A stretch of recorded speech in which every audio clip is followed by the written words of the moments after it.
नमस्कार मैत्रिणींनो, kitchen queen रेसिपीजमध्ये तुम्हा सर्वांचं स्वागत आहे. आज आपण मोड आलेल्या मटकीची रस्सा भाजी कशी बनवायची ते पाहणार आहोत. भाकरी, भात, चपातीबरोबर खाण्यासाठी झणझणीत अशी रस्सा भाजी आपल्याला बनवायची आहे. ही मटकीची रस्सा भाजी बनवत असताना त्यामध्ये कोणतेही वाटणातले मसाले न घालता आपल्याला ती बनवायची आहे. जास्त मसालेदार खाण्याची इच्छा नसेल तर एकदम साध्या पद्धतीने झटपट सकाळच्या किंवा संध्याकाळच्या घाई गडबडीत जर बनवायचं असेल तर तुम्ही अशा पद्धतीने नक्की बनवू शकता. तुम्ही ते पाहू शकता, 1 वाटी मोड आलेली मटकी स्वच्छ 2 ते 3 वेळा धुवून घेतलेली आहे. आपल्याला ही सुरुवातीला थोडीशी भाजून घ्यायची आहे.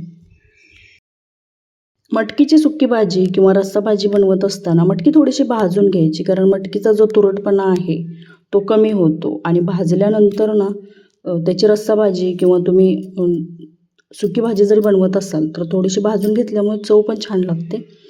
त्यामुळे मटकी थोडीशी भाजून घ्यायची आहे आणि भाजून घेतलेली मटकी पटकन शिजते पण.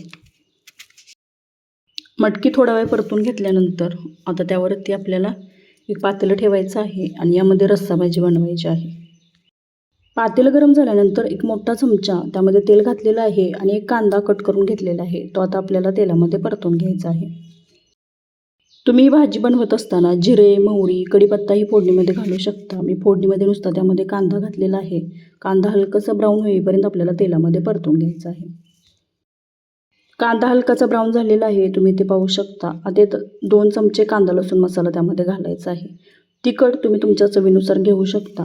मी इथे 2 ते 3 चमचे कांदा लसूण मसाला घातलेला आहे, कारण ही भाजी झणझणीत बनवायची होती. म्हणून यामध्ये लाल तिखट जे आहे ते थोडंसं जास्तच वापरलेलं आहे.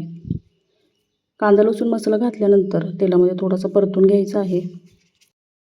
ही रस्सा भाजी बनवत असताना आपण कोणतेही वाटणातले मसाले घातलेले नाही. धनेपूड, जिरेपूड किंवा काही यामध्ये घातलेलं नाही. कांद्याच्या फोडणीतली नुसती ही रस्सा भाजी तरीही चवीला अप्रतिम लागते. थोडंसं परतून घेतलं आणि जर भाजून घेतलेली जी मटकी आहे ती आता आपल्याला तेलामध्ये थोडीशी परतून घ्यायची आहे. त्यामध्ये सर्व जी भाजून घेतलेली मटकी आहे त्यामध्ये मिक्स करून घ्यायची आणि थोडी परतून घ्यायची आहे. आणि तुम्हाला जेवढ्या प्रमाणात रस्सा भाजी बनवायची आहे तेवढ्या प्रमाणात त्यामध्ये पाणी घालायचं आहे. मला थोडीशी जास्तच बनवायची होती म्हणून त्यामध्ये जास्त पाणी घातलेलं आहे. आणि एक उकळी आल्यानंतर आपल्याला मंद गॅसवरती भाजी छान अशी शिजू द्यायची आहे. तुम्ही ते पाहू शकता, भाजीला छान अशी उकळी आलेली आहे. आता आपल्याला मंद गॅस करून ही भाजी छान अशी शिजवायची आहे. आणि ही भाजी शिजण्यासाठी जास्त वेळ लागत नाही. मटकी अगोदर सुरुवातीला आपण भाजून घेतलेली आहे, त्यामुळे ही भाजी पटकन शिजते. यामध्ये चवीनुसार मीठ घालायचं आहे आणि आपण कोणतेही वाटणातले मसाले घातलेले नाहीत. त्यामुळे भाजी छान अशी मिळून येण्यासाठी 2 ते 3 चमचे भाजलेलं शेंगदाण्याचं कूट घालायचं आहे.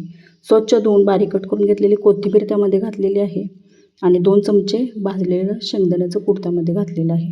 हे शेंगदाण्याचं कूट घातल्यामुळे भाजी छान अशी मिळून येते आणि भाजीला चवही छान लागते. थोडंसं परतून घेतलं, छान असं मिक्स करून घेतलं आणि आता भाजी छान अशी शिजलेली आहे. आपल्याला इथं गॅस बंद करायचा आहे. भाकरी, भात किंवा चपातीबरोबर खाण्यासाठी रस्सा भाजी तयार आहे. सकाळच्या किंवा संध्याकाळच्या जेवणासाठी घाई गडबडीत जर बनवायची असेल तर अशा पद्धतीने मोड आलेल्या मटकीची तुम्ही रस्सा भाजी नक्की बनवून बघा. चवीला खूप छान लागते.